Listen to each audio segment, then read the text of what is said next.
What's going on, guys? Reaction video. Today we've got Francis from Cade Media. He's done a video. I did exactly what my Garmin told me for 30 days. This is what happened. We're going to follow along. We're going to listen. I'll give my thoughts as a cycling coach and see what we can learn along the way. Let's get into it. For the next 30 days, this watch is going to control my life. This is the Garmin Epix Pro, and it's got a feature built into it which recommends workouts for you daily. The more you wear the watch, the more data it has, and the better the suggested workouts get. So for the next 30 days... Okay, first question. He said it's recommending workouts. Question, is this for a specific goal, or is this a training plan that is related to an outcome or to an event, or is it just giving you workouts? I mean, in theory, a watch-based, a training plan linked to a wearable, that's at least pulling in some level of objective data about how you're recovering and how your readiness is on a day, in theory, is better than just a static training plan that has no idea how you're feeling and has no updates based on how you're going day to day, week to week. So in theory, this works well. Based on that menu he went through, it did look like it just said daily suggested workouts. So what's the end goal? What's it working towards? Over what time frame is it giving you workouts? That's the question I have. Watch, the more data it has, and the better the suggested workouts get. So for the next 30 days, I'm going to wear it almost 24/7. The rules. Good. Watch must be worn at all times. Vital, yep. Daily workout. Worn at all times, it knows exactly what you're doing. It can measure all the wearables have different measurables, but Garmin's probably tracking resting heart rate variability, sleep, activity outside of your riding. Those would be the main ones. So, yeah, got to wear it every day. Daily workouts must be completed. Okay. Must be completed in its entirety. Workouts can be completed outdoors or on an indoor trainer. Okay. Tests must be completed on day 0 and day 31. Only day 0 and 31. Okay, that's way too short a time frame. First off, shortest time frame I would recommend having a fitness test between for most riders in a long aerobic endurance sport would be in 8-week phases. Testing less than that, it's just too often. Adaptations take longer than 31 days or a month to come on at a significant level. So I would be recommending testing at a shortest time frame every 8 weeks. Testing in 0 and 31 days, I think is too frequent. Which brings us to my first challenge, a horrible FTP test. I haven't been riding my bike very much recently, so I'm not expecting big things. Okay. Yeah. I wouldn't be doing this. Well, that was miserable. Okay. As I predicted. I would. 236 watts. Okay. A great. I would never start a training plan off first day one doing an FTP test because we don't know what he's done before. So I just want to. I'm going to bring up one graphic. This is central and peripheral adaptations to exercise.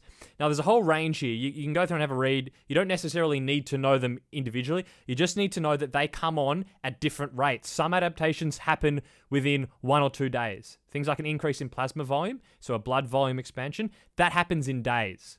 You've got other adaptations here that will take weeks, some months and years down the track. So even though when you're seeing a fitness increase, you're seeing a 5-watt bump in FTP, there are thousands of different adaptations taking place that are contributing to that. Some come on very quick, some take longer. So that's why I don't recommend doing an FTP test the first day of a training plan, because you can see a pretty large increase in FTP even within 3 or 4 rides, just from those very quick adaptations, which I wouldn't even really call a fitness increase. I would just call a readiness increase or something along those lines. So I would like to get those first few sessions, the first few rides out of the way, especially if you're coming off holidays or off a break and you haven't been doing anything, just so that, in fairness, when you're doing your first test and then your checkup test down the track, they're both in a good state of readiness, having done some training, being in a rested state, ready to go. If you're just testing first session, bang, off the couch, I mean, I can see, so he's done 236 watts FTP detected. Within a week, that'll probably go up to 245 just from being more ready if he's done this after having done nothing for 2 weeks, for example. So I would say if you're going to do an FTP test, in this case, where he's going day 0 and day 31, I would do this on day 7 and day 31. So at least you're taking out those series of adaptations that come on very quickly that I don't really consider fitness. It's just a state of readiness. So that's just a rule I'd have, and I'd recommend you have too if you're doing fitness testing. Never off the couch after a break. Get some rides in first. Great starting point, and I'm pretty confident we're going to make some gains. Right, what now? That's pretty good too. I mean, 3.5 watts per kilo. Bang from doing nothing. Day 0. That's a pretty good fitness level, isn't it? Guess we wait till tomorrow. Day 1. I was really excited to go and ride my bike in the rain after work. But I've been prescribed a rest day. I guess the FTP test was really hard yesterday, so well, I have today off. What a shame, I could be riding in this. Beautiful! This is a perfect example of the watch knowing that I'm tired and I need to have a day off before I start riding properly.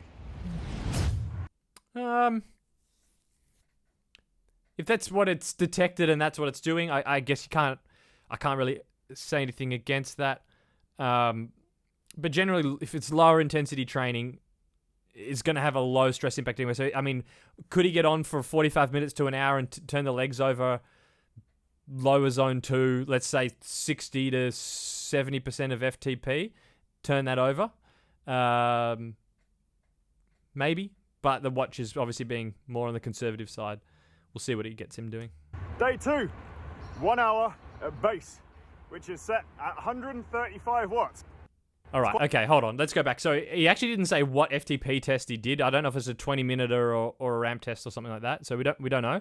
But so it's set his base power output, which I'm guessing their base, his endurance, would be zone 2, at 135 watts, which is just under 60% of FTP. That's actually fairly low. That's kind of low zone 2 on a classic model, especially if it's only an hour. 60% is under 60%, so somewhere 58% is pretty light, especially if it's only an hour. That would generally the pace I would prescribe with someone with an accurately set FTP to do for 2, 3, 4 hours plus. 58% of FTP for an hour is a very easy session. I mean, in terms of TSS, that's probably only going to be 45 TSS. So it's interesting just to see Garmin's approach there, being quite conservative with the power target for what they're calling their base zone. Quite hard to stick to. Base, which is set at 135 watts. It's quite hard to stick to. Every incline, I keep going way above it. Yeah. I've tied this session into my commute. I have to extend it a bit, but should be spot on. Love that. Super time efficient. So making the commute ride slightly longer, and then you get your hour at endurance pace roughly. If he's going out and he's struggling to actually hold 135 watts, which he would, going up a hill with an FTP of 235, you're going to go above 135 watts. Can try and smooth that out. If it's a commute, it might be difficult. So just aiming for a normalized power at around 135 watts, and that'll be his ride there. As part of a commute is awesome. Day 3, 1 hour 30 at base, 135 watts. I'm doing it on the turbo. The watch connects to the turbo, so it acts in erg mode, so it controls the power. I can turn off my brain and just ride. Cool. So second day, 1 hour zone 2. I'm ballsy for Garmin to be. I mean, I do rate this as a way of training, just giving the straight zone 2, no intervals, no cadence work, nothing, just hour zone 2 days in a row. So kudos to Garmin for not messing around with intervals just for entertainment purpose. But yeah, it's only an hour. I mean, boring. It's endurance training. It's going to be boring sometimes. So that is all good. Back on the turbo again. 1.5 hours at base. The reason I'm on the turbo is because it's the evening and I spent all day at the Struggle National Hill Climb Champs running up and down a hill. So my legs really hurt. I hope it's a rest day tomorrow. 2 minutes left. Today is a rest day, which I'm very happy about. Another 1 hour base ride. This time though, 150 watts. Ah, Way more. okay. 135 to 150. Okay, they've gone up to 150 watts, which is about 64% of FTP, which is generally where I would set a middle of zone 2 for most riders. So that's cool. Interesting. 1 hour, 150 watts. Again, this is the easiest training plan I've ever done. Week 1 summary. I'm feeling good. There has been no intensity whatsoever. Every single ride has just been steady, riding at like 125 watts. Sometimes a little bit more, granted, but that's kind of trying to keep me in the same zone. It's just varying the wattage based on how tired I am. I think just like a real life coach would do, it's laying down a base, which I can then build on later with harder sessions. All of the rides have been in zone 2, even the 150 watt days. It was. I mean, that idea is kind of true, but you can build fitness at FTP just by doing base training. I mean, FTP is an aerobic output. 60-minute power is aerobic. So training predominantly even in zone 2 will still give you aerobic adaptations that contribute to an increase in FTP. So just because Francis is doing base training pretty much all zone 2 for this first week, those adaptations will still bump up his 20-minute power, which is then going to be correlating to his FTP. So yeah, don't feel like, just because I'm riding around in zone 2, this has got nothing to do with FTP. It's all still aerobic. It will still bump that up. You don't have to be doing zone 4 efforts to increase FTP. You don't just have to be doing VO2 max efforts to improve your power at VO2 max. Even doing zone 2 training will increase your VO2 max power. So just, keep that in mind. Just like top of zone 2 in terms of heart rate, so still pretty manageable and the kind of thing I would be doing if I was going to start a training plan without any help. Selecting the workouts every day has been really easy, and you can actually see in the watch the week's plan that's going to be coming up, although stuff does change that. So if I have a really big day at work and I'm on my feet all day, up and down ladders, moving boxes around, then it knows that and it adjusts the session so it won't give me a hard threshold day the day after doing a hard day at work. It knows if you're stressed by measuring a thing called HRV, heart rate variability, which is the gaps in between your heartbeats. There's a range you ideally want to be in, but essentially the more uniform they are, that can indicate that you're quite stressed, and the more variable they are, then you're doing better. You get to see this every morning with like a morning report that the watch does. Combined with other measures like... The problem with HRV is that getting the readings consistent day to day is very difficult, because you get up to go to the toilet, go back to bed, test your HRV, it'll change just from that movement. So that's the concern I have with wearables in particular when they're giving an HRV reading, is that a lot of them will take readings random times throughout the day, or random times of the morning, or average across a day, or across a period of the day. Generally, the gold standard of taking HRV readings to then implement a training change would be to take a resting HRV reading in the morning before you've done anything, sitting upright as well. Even just the way you're sitting, if you're laying down versus sitting upright, can change the HRV reading. So HRV, it has, in theory, can be used in situations like this. The process of getting the HRV reading accurate enough where the changes really do reflect your physiological readiness is quite difficult. And I haven't seen much evidence that the watches are doing this in a way that is going to infer enough, it's going to be accurate enough at reading your physiological state to then make training-based changes. Although there are other things that watch could be tracking, like your heart rate throughout the day, like your resting heart rate throughout the night, like your movement and things like that. So there are other ways that they could be doing this. I don't know the Garmin's algorithm for how they're doing this. I'm just speculating. But yeah, just HRV in particular, it's a little prick of a thing. It's not just put a watch on, the watch reads HRV throughout the day, and then you're good to go. It is quite difficult to get that accurate. Your movement metrics and your heart rate, it has a pretty good idea how tired you are and what it can give you in terms of training. Plain sailing so far. On to tomorrow. Finally, some intent. I would say Cade knows how he feels on any given morning, in my experience, better than the watch would be able to predict.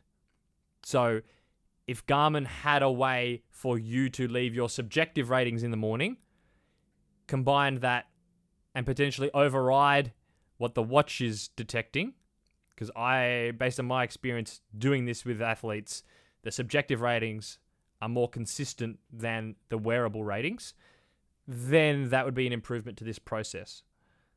Intensity, I'm out with Jimmy. Today's session is 5 times 20 seconds sprinting, a grand total of 2 minutes at 400 watts. Lots of rest in between each one. It's really windy today, so hopefully it won't go so. There's a cockerel. This kind of 20 seconds is okay, it's decent. Generally been 20, 30 seconds done in a preparation training phase has been shown to improve the training response in subsequent training phases. So this sort of endurance ride with particularly long sprints between 20 and 30 seconds thrown in is a session I would prescribe and is good to include in these early stages of a training phase as a way to prepare an athlete for more intense training in subsequent training blocks. So I do like that. And the 20-second, even though they're anaerobic efforts, there will still be an aerobic response from those efforts, from recovering from those efforts. So I like that. That's a pretty decent session to include in this phase of training. Although I will say, we got to keep in mind this is a 31-day training block. So he's kind of going through entire phases of training in a week. So he's just done a week of pace training, and now he's progressed through to a preparation phase or a pre-build kind of phase. So I'm not. It's condensed down to such a small time period. Hello! I much prefer doing a session like this outdoors rather than indoors. Hell yeah. Because you get really hot. It's easier to stay cool outdoors, and it's easier to put the power out when you're going for higher power numbers. Do you enjoy that? I definitely picked the wrong bike for this. He's on a gravel rig. Was it enjoyable? Not really. 125 watts, an hour and a half. Okay. That's the lowest wattage yet. It's dropped I suppose it's taking into account longer. yesterday's sprint session. But in all honesty, yesterday wasn't that hard, so. Let me go check the percent. Yeah, that's kind of 50 to 55% of FTP. That's pretty low for an hour and a half ride. I'd be doing this sort of ride still at 60 to 65% of FTP, assuming the FTP is set correctly, not some overestimated ramp test FTP, and then your 60 to 65% might be more like tempo. But assuming everything's correct, if sub 55% is very light. If you're only doing it for an hour and a half, there's very minimal training effect from that. This is pretty much just a calorie burner / recovery ride. This feels too easy. In fact, this feels so easy going uphill. I don't know if I'm ever going to get home. Lap 1, 16:43. My watch is now talking to me. Why are you controlling my life? Another 1 hour, 125 watts. I get cold riding this wattage, hence the big jacket. I can't figure out why it's giving him such easy sessions. Maybe it's detected he's been stressed, and this is something coming from the wellness data that's then pushing the power target down. I'm not sure, because usually this low of an intensity prescription would either be part of a 4+ hour ride, if you're going to do 6 hours or something like that. I mean, he's not going to do that at this stage of training, but that's when you would be prescribing those sorts of FTPs that low. Maybe it's dropping it down just based on the watch feedback, which is then questionable how accurate that is. And then you're kind of going, is he wasting some of these hours in this week when he probably could handle a prescription at 60 to 65, maybe and up to 70% of FTP if it's only an hour and a half. So we question there. Day 12, another 60-minute base. Clearly, this is a staple session for the watch. Well, for me. Good. I know it probably looks boring. Please don't change your training plan just because you think the sessions are boring. He's ticking it off. That's good. Embrace boredom. Who cares? You're a bit bored. At least you're not stressed out, worrying that you got to do a threshold session, you got to perform, and you're all stressed out. Just, Zone 2, endurance rides. Yeah, it's boring. There's worse things in life than being bored for an hour and a half. So I think it's all good. Boredom is okay. If you're on the train to put on Netflix, just find ways around it. It's endurance training. You're going to be a good endurance road cyclist if you don't like being bored. You're in the wrong sport, I will say. It's 9 p.m. Just got back from work. I did not want to go cycling, but here we are. Okay. Doing half an hour, 125 watts, which is recovery. Okay. According to the watch. Okay. Feeling all right. I wouldn't be doing Legs this actually session. feel quite nice. I've been Let's on my see feet what he's all got day, tomorrow. Up and down ladders, and we moved a load of boxes around. So It must be okay. I haven't seen this next bit. Tomorrow must be an important day to be doing this session. If tomorrow is just an endurance ride, he shouldn't be on the trainer at 9 o'clock at night to ride for 30 minutes at 120 at 54% of FTP, which will be like 20 TSS. It's just a waste of time. Either make up the volume tomorrow, or if tomorrow was an extremely important session and he didn't want to be going into it without riding the previous day because he wanted better legs tomorrow, that's probably the only situation where I would say going to this extreme to get the ride done would be worth it. But let's see. the boxes actually had turbo trainers in. Let's see. Day number whatever. I haven't got a clue what day it is. 1 hour at base. Oh, 125 watts. Actually having a lovely... So what was the point of that 30 minutes the night before? I mean, yeah, I guess because it's the Garmin plan, if he misses it, and then he's not sure if he should make that up tomorrow or just forget about it. And then if he does it on this day, the next day, does it count for that? So maybe it's just a matter of, well, it's because it's a training plan, it's too much of a mind game to try and change around, so I'll just force it in anyway. That session the day before was a waste of time. Way too many, I guess, mental bickies spent to get that done in life, to get hardly any training benefit. I would have skipped that and make this an hour and a half, or just it was like hardly any TSS, or just forget it, just move on with the training plan. day, killing two birds with one stone, filming some videos with Jimmy. He's dropped me because, well, 125 watts. So he's 15 days in. He's all he's done is an FTP test, one session with 20-second sprints and endurance rides. I don't think there's anything wrong with that. I think that is quite appropriate training. Boring, yes, but good on him for sticking with it. I mean, the truth of the matter is most riders, if this came up on the training plan, they'd probably just delete it and find something else because they just think this is boring. So kudos to Garmin for just sticking with it. Exactly the same as yesterday. 60 minutes, 125 watts. It's my kind of ride, Francis. My kind of ride. You'd love this challenge. It's Very fun ride low zones. intensity. Longer session today. Out with Jimmy again. 90 minutes, 125 watts. 125 I like watts. these kind of watts. Especially considering his FTP 16 days in would already have risen from what I discussed at the start. So if he was 236 watt FTP, after 2 weeks of doing this, as someone who had prior training background, his FTP is probably, if he retested, 241, 242. I wouldn't say that's a really difficult to gain fitness increase. It's just because he's done 2 weeks of riding, his blood volume's probably expanded a bit more enzyme activity, and he'll be put on a few watts to his FTP. That'll then raise the power target as a percent of FTP. So the fact that he's still doing rides at 125 watts is interesting.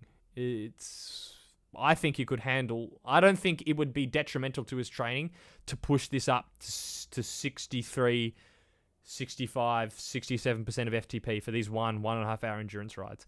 Which actually, if we went and did some digging in, I'm guessing it's probably coming up closer to that, because he mentioned multiple rides now that he's going over the power target. So the chance that the normalized power for these rides is actually 125 watts, I'd say is quite low.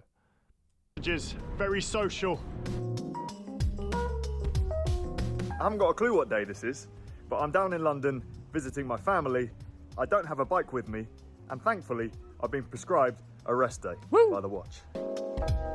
Day 18. It's given me another rest day. This is the first time we've had 2 rest days in a row. Back from London now, and obviously the trip involved 2 back-to-back rest days prescribed by the training plan. I would not be putting this in purposely with an athlete 2 weeks into the base phase of a training plan, unless they had work commitments or something that required them to have 2 days off the bike. The chance that Francis is in a state of overreaching, which requires 2 full days off the bike, doing this level of intensity is quite low. This is extremely conservative training prescription. lots of steps, running around, jumping on trains, and a decent amount of everyday life stress. Not that there's not that there's anything wrong with that. It's just that generally if someone's started a training program, they're quite committed. They will burn out from just not from boredom, but from lack of stimulus, because they're probably motivated that they just started the plan. And they're probably really excited. So I would be prescribing them a little bit more, overload them more, and give them 2 or 3 days off in a row after 4 weeks. I just can't see the need for these 2 days off in a row. Complaints from me, resting is where you make all of the gains, so I'm happy to be having today off, and I can just focus on some stuff in the studio and tidying up, because, well, I went away and Jimmy made a mess. I know I've got a big day at work tomorrow. Hopefully I can squeeze a session in still. Let's see what it gives me. Right now, it's 9 minutes to midnight, and I'm about to do my threshold session for today. It's 45 minutes long with one threshold effort of 15 minutes in the middle at 220 watts, which I guess it thinks my FTP is at the moment. So does that mean it's gone down since the start of the challenge? I'm going to stick to it. Let me go back. That is so easy, and coming after 2 days off without riding, and he's doing it at midnight. This is just terrible programming. Like, not just programming, but just execution of the training. I appreciate the just get it done attitude, but I would say he should have ridden yesterday. He didn't need those 2 days off. I would have just given an hour at let's say 65% of FTP, so 140 watts. Do an hour at 140 watts, then coming into this threshold session, 15 minutes, not even at FTP, so 220 watts when an FTP is probably 240.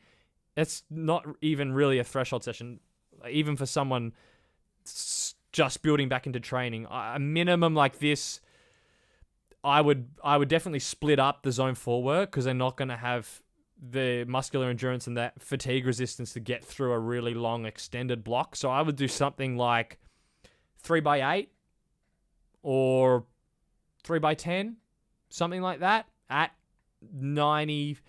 You could even go at 95 to 100% of FTP. That'll be not a crazy hard session, but at least a decent amount of zone 4 stimulus. This is 15 minutes at 20 watts off FTP is just really easy. And then doing it at midnight, I don't get this. It's a bit late to be doing this, but we're committed. See you guys tomorrow. I wonder what would happen if Francis wasn't making a video. Would it be on the trainer at midnight? Interesting. Day 20, my favourite. Base 1 hour. Another, okay. Unusual session I would today. have, 1 hour. So I would have done them in reverse order. So coming off a rest period, do the endurance ride, so that you're in a better state of readiness for the threshold session, and then do the threshold session on that second day. But it was such an easy threshold session anyway, so he could have had 3 days off and still got through it. So, yeah. Hour and 3 minutes at base. I haven't had that duration given to me by the watch yet. I don't know why. It's not a nice round number, is it? Feeling good, as I have been through this whole challenge.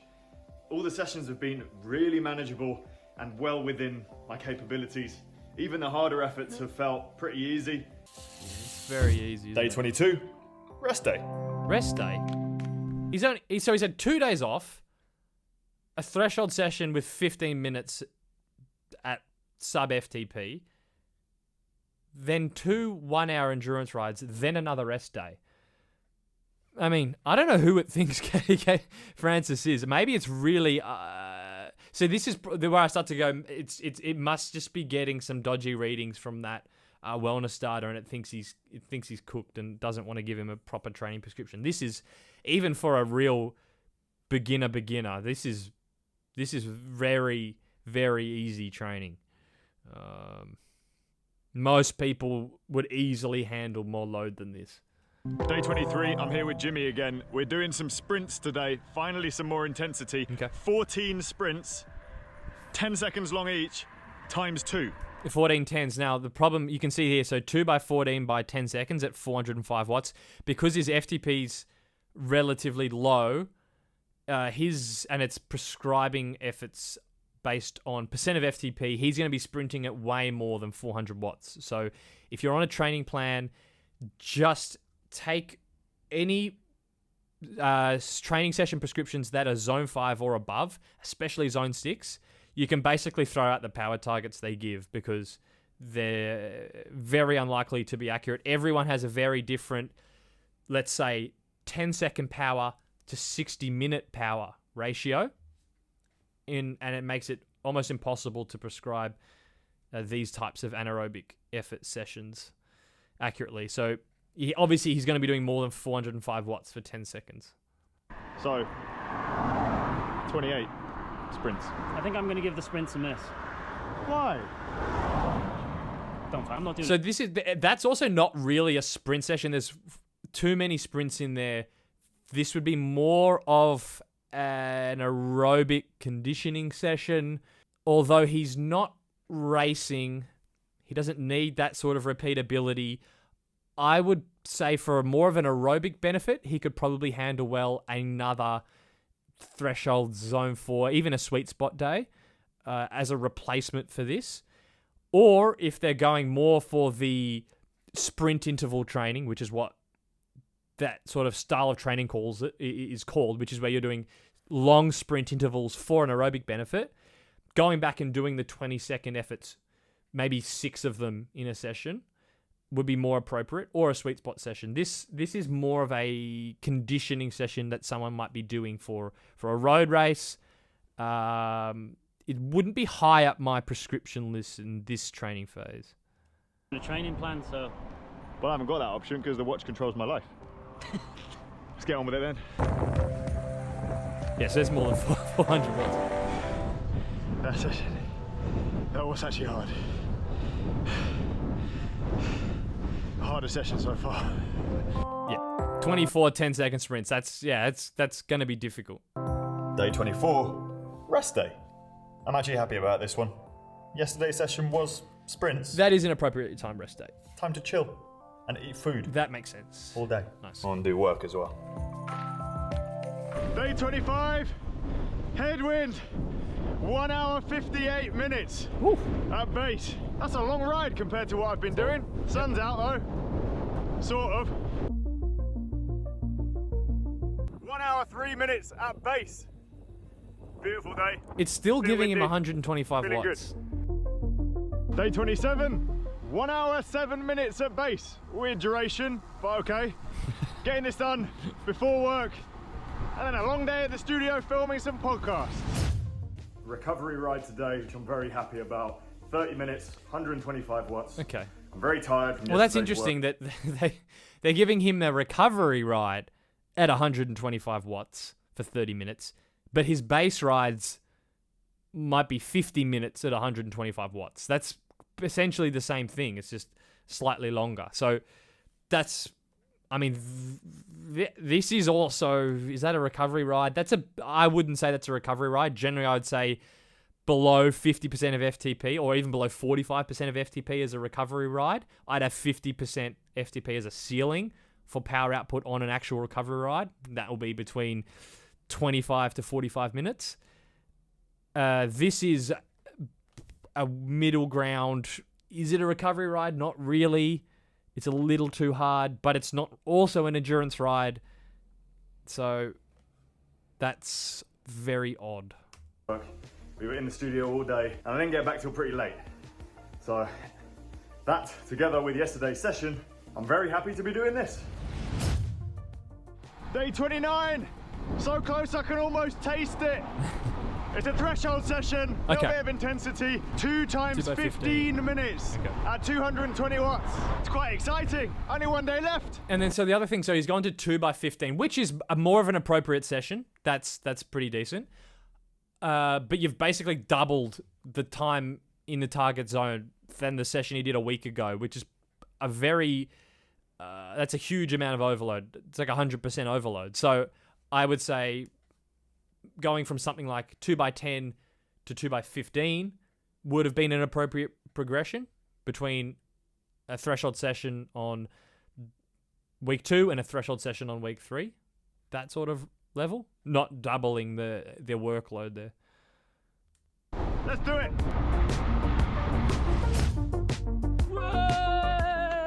Last day. You made it. Well, I still have to do an FTP test tomorrow. Yeah. Today's ride, we're halfway through it. 107 minutes. Oh wait. At base. 1 hour 7 minutes At base. 120 watts, which is a slight adjustment to the other base rides. Even lower. So is that a recovery ride? I mean, that's a lower intensity by 5 watts than the recovery ride was. It's just that this is twice as long. FTP test tomorrow. What's he going to get? So it's 236 the first week. 4 weeks later, I'd be very impressed if he's more than 15 watts up on the 236 watt, given the training he's done. Let's see. Rate has been really low for the first half. I'm barely scraping into zone 2. Speak for yourself. Jimmy. Well, you asked. Jimmy needs to do a 30-day training plan. We're going to finish off this ride, and then we've got test day tomorrow, which I feel like it's a bit soon. Do I not get a rest before the test? So that's an interesting one there, because he's done almost, I'd say, the second hardest session of this month, because the hardest session would have been those 24 sprints. The 2 by 15 is his next hardest session, and then so 2 days later he's got his FTP test. I think from what I've seen, he'll have his optimal performance on that day. So they've done that right. So hard opener session 2 days out, 1 hour recovery, zone 1, very low zone 2 sort of ride to freshen up the day before, not having a full rest day, then going into the FTP test. So I think that's an appropriate sort of taper run into the FTP test. But you can see that is almost more than he was doing in the training phases, where it would then put him into 2 full rest days. So there's either just an issue with the actual prescription of the training plan, or something's going on with the stress data that is getting picked up by the watch, which is kind of throwing off what you would generally prescribe. So let's see how the test goes.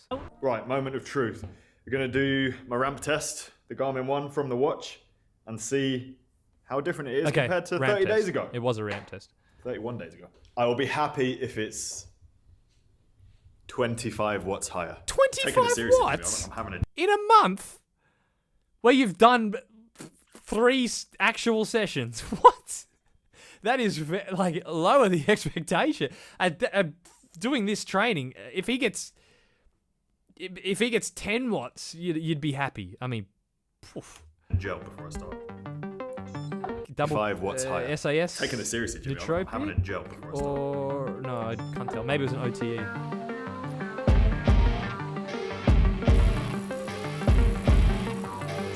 Tax Neo, good, accurate trainer.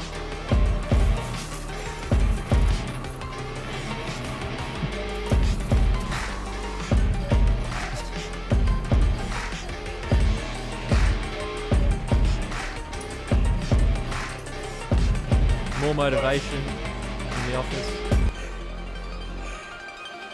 Nice. 257 watts. Okay, 236 to 257, so 21 watts. Okay. That's where the readiness to test comes in.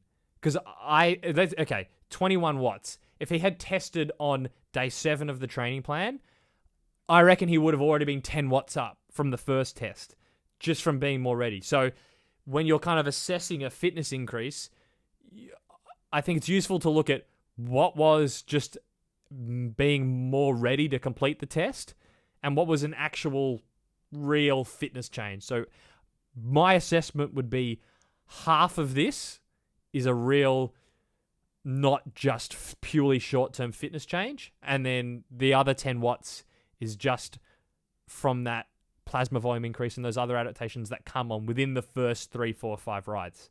So that's why I would have liked to see test on, instead of day 1 and day 31, start the training on day 1, but test on day 7 and then day 31, or test on day 7 and then day 38, if that makes sense. So you're still seeing a fitness change over 4 weeks, but after having a week for your body to get ready to do the first test. Yeah, it was fun, that. So, from 236 watts 30 days ago, my FTP is now testing at 257 watts. A 21 watt increase in the space of 30 days. It's massive. That's not to be sniffed at. Bear in mind there's a delay in the benefits that you get from training. So it will take a while for the last week of training to actually sink in. Overall, the month of training has felt really easy. That is true over a longer training phase. If you've done 3-4 months of training and then you taper, and sometimes you can actually pick up form a few weeks after your CTL peaks. This case, no, actually it's kind of the opposite. There's not really a delay effect. You're getting the majority of a 4-week training benefit. Your fastest rate of fitness increase is in the first week. But that's really good. I mean, 20 watts is awesome. 30 hours of training in total with only 51 minutes and 20 seconds of intensity. So that's all the efforts inside the threshold sessions and the sprint sessions added together. It's really not very much. Goes to show Seiler was right. Volume really is more important than intensity. The sessions have been short, manageable, and not impacted the rest of my life in a negative way at all. I think it's safe to say that the watch errs on the side of caution. It knows when you've had a big day of other activities, and it won't push you close to the edge. Fair enough. It's now exactly 2 weeks after doing my FTP test at the end of the 30-day challenge. To prove my point, and because obviously I love doing FTP tests, I'm going to do another one. In this 2-week gap, I have had a week off completely where I did some running. I think I did 2 runs and I went to the gym a little bit. So I did do some exercise. And then I started following in the second week the Garmin training plans from the watch. I think some of the training from the end of the 30 days will have had its effect by now.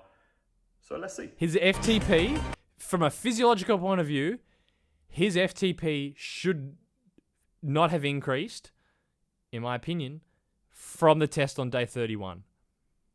Would he have lost any fitness with 7 days off, with some running, and then a week building back in? No, that's not enough time to detrain. If he had tested that at the end of that week off, he would have seen a short-term drop in fitness, but only a change in those adaptations that come on very quickly and drop very quickly, like the plasma volume.